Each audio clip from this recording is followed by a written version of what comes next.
The center will be a heavily programmed center because it is it's a cost-neutral center, cost positive. So we will not receive, once the center opens in July, there will be no tax dollars that go into this building.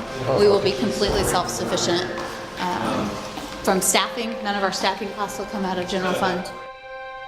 So we've actually already sold 156 memberships to the center, so we can do that through the Park and Rec office at City Hall.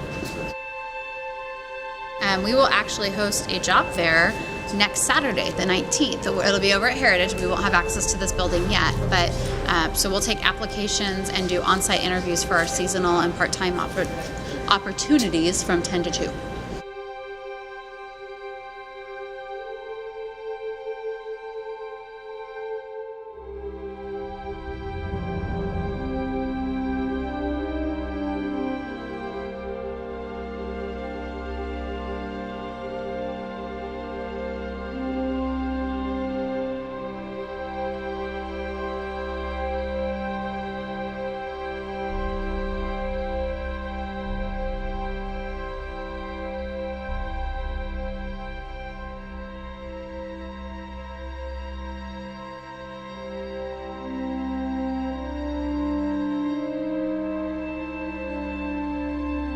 So basically 10 laps around is a mile.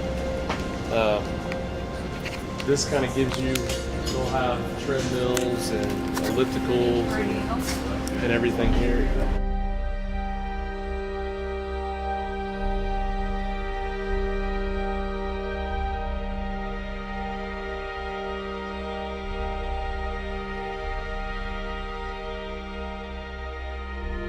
For a program called Fitness on Demand.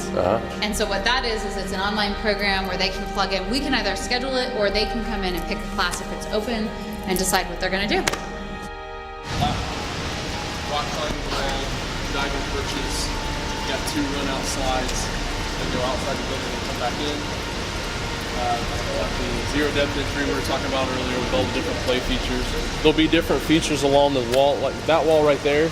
There's actually some spray heads that spray out, so as you go around the lazy river, it'll be spraying. And then these are what they call depth chargers, so you'll stand here and you'll push and water will come up out of different things. So we're calling this a rain curtain. So that big device there actually has rain that comes, or water that comes down out of it.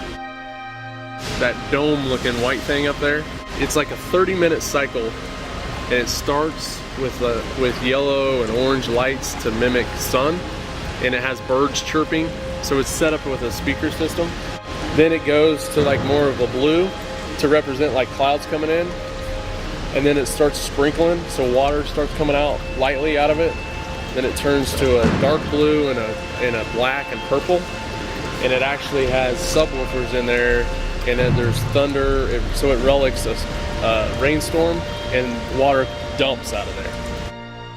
When they chose the site, the biggest fear was the trees and what's going to happen, because Stagecoach is just known for their trees.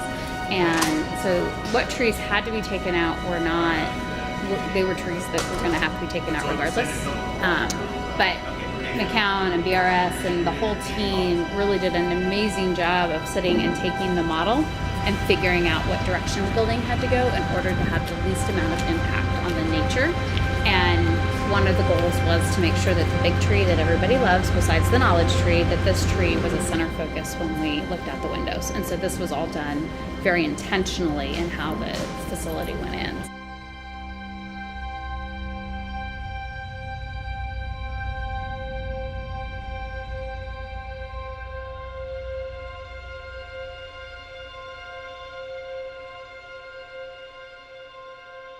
One unique thing is the open overhead doors.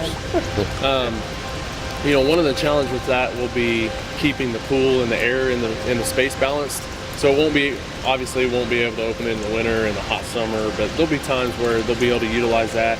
It goes out to an outdoor patio that'll have a rail around it, and there's also an outdoor spray ground.